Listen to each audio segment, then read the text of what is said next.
Hi, Gary Stearman. Welcome to another update from Prophecy Watchers. Today we have a guest in studio, author, lecturer, Bill Salus. Bill, good to have you here. Gary, thanks. It's great to be back again.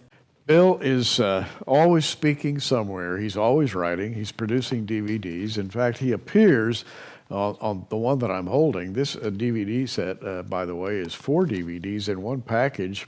And along with Jonathan Cahn, Mark Biltz, Bill Salus talks about current events in terms of Bible prophecy. Of course, Jonathan Cahn talks about the Shemitah, Mark Biltz about the blood moons. You talk about upcoming wars in the Middle East. You put all this together, and people are getting a little shaky right now. Isn't that your observation? Well, absolutely, and rightfully so. I mean, we're all watching the news, and it's very troubling. You know, Iran's nuclear program can't keep off the front pages with this deal that Barack Obama feels is wonderful, and yet Benjamin Netanyahu says it's just the opposite. It's the worst deal imaginable. And ISIS hasn't gone away. ISIS is burgeoning, and they're surrounding Jordan, and they're hooking up with terrorist groups in the Sinai and terrorist groups in Syria, and even connections now we're concerned about with Hamas. They're not going away.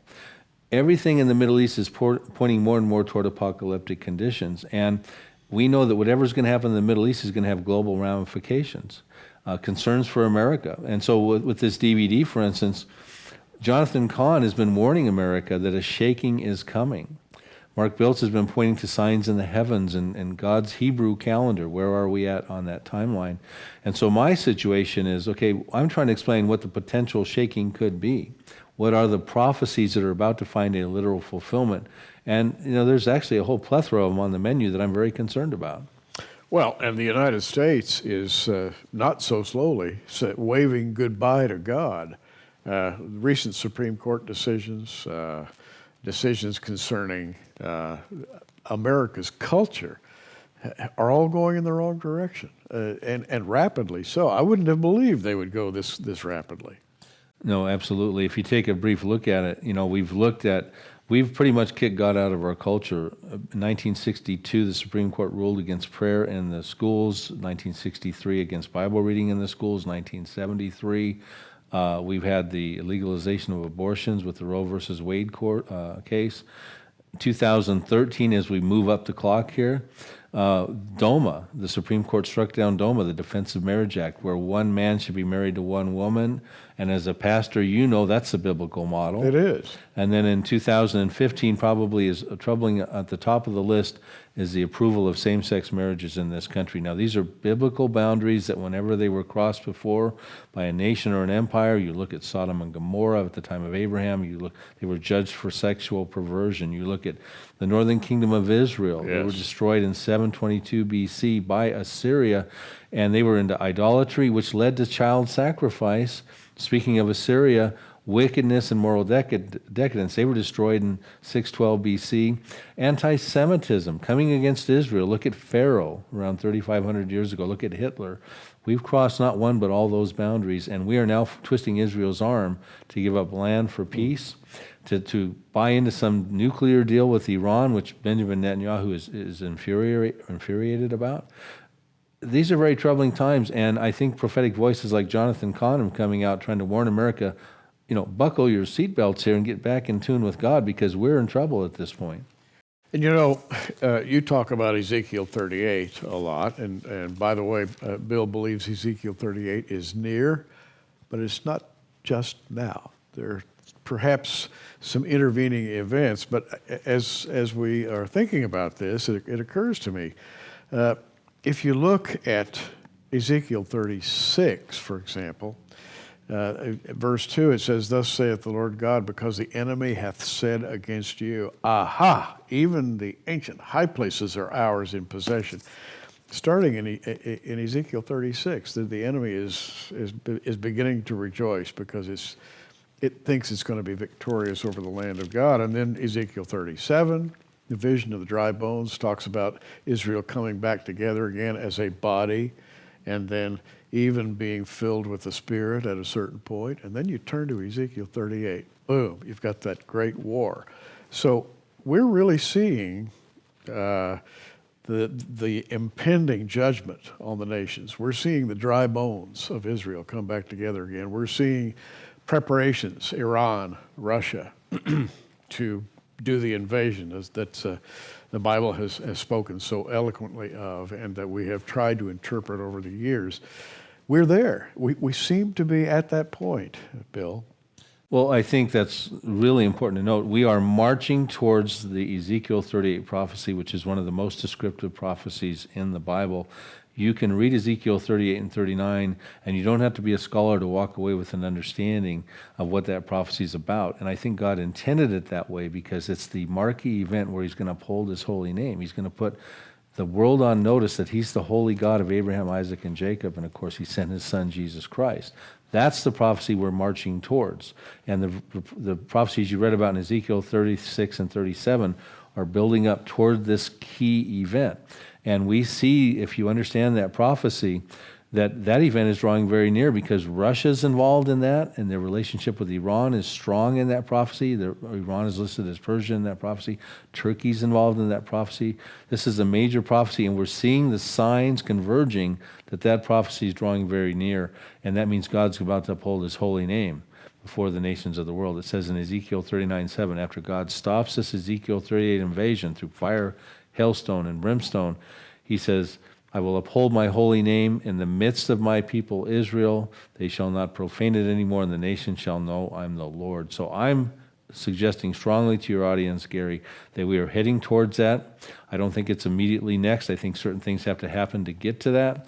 But God is going to let the world know that he exists. He's the holy God that made an unconditional covenant with Abraham, Isaac, and Jacob. And if that's the case, we're told that prophecy is in the latter years, we are deep, deep into the end times, Gary.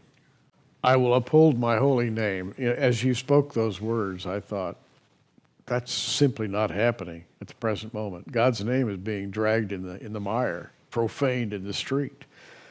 People use God's name in vain routinely.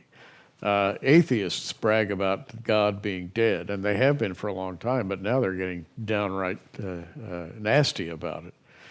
They're very confident that God is not only dead, but buried and will never come back again. This is the state of the world right now. It's just amazing to me where we are. But prophecy has said this is the way it would be when all these things began to happen. That's right, and God has to tell people he's not dead. God is not dead. Matter of fact, it's interesting, on the DVD that you've got here, there's a fourth individual on that DVD besides Jonathan Cahn, Mark Belts, and myself, named Troy Duhan, who was the producer of the blockbuster Christian movie in 2015 called God Is Not Dead. And I would say this too before you talk about that. We're told in Isaiah 11 that there's going to come a time when the whole world will be filled with the knowledge of God, and we know that'll happen in the Messianic kingdom. But you are so absolutely right. The whole world is not filled with the knowledge of God right now. Right. Most of the world, and a lot of the world, thinks God is dead, or they believe in a false God, but that is all about to change, and it's going to change in that Ezekiel 38 event. This DVD, Out of the Mouth of Two Witnesses, it's a DVD set with 4 DVDs in it, extremely well produced. And Jonathan Cahn, Mark Biltz, Bill Salus. By the way, the staging on this, I was fascinated in the way the timeline was laid out in front of you so that you could actually point to dates. I think that's very effective.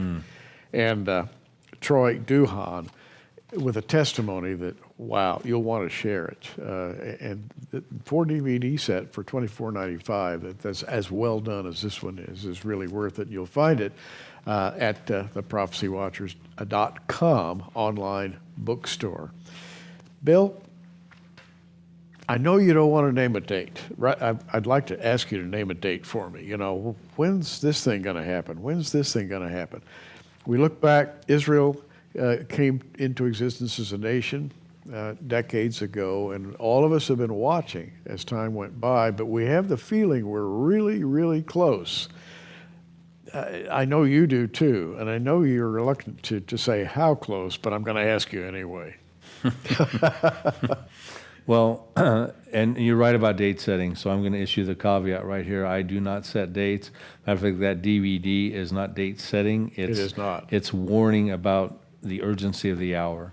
And neither Cahn, Biltz, nor myself will set dates per se. We talk about important dates coming up. The Shemitah, Jonathan Kahn talks about that, the end of the 7-year cycle on September 13th of 2015, and the last blood moon of the 4 blood moon tetrads, Mark Bill talks about on September 28th. So important dates are coming up as merely warnings. But where do I think we are, Gary, right now? I think we're going to start to see the literal fulfillment of a Bible prophecy, and probably prophecies, plural. These are going to be global impacting events. They're going to be like birth pangs, like Christ warned about. They're going to come with more intensity and more frequency, like a mother delivering a child, referring to the return of Christ. Jesus Christ is returning soon in his second coming, and before that he's going to come and get his bride out in the rapture event. And I think all this stuff is in play right now. Israel became a nation in 1948, 67 years has elapsed, and I'd be shocked. I don't think there's another 67 years left on this timeline. We have to remind people that the theme of the end times, the expiration of the earth as we know it, has a date on it. God knows that date. We don't, but we have enough indications that all the end time signs are converging, and we've got to be very close. So if something happens in 2015, 2016, I suspect something will, and biblical, and I would not be shocked if that happens. And I wouldn't either. As a matter of fact, the timeline exists. You go back to 1897, the first Zionist Congress, and Bill and I were talking about this. Theodore Herzl stood up and said, prophetically, he said, in another 50 years, there will probably be an Israeli state.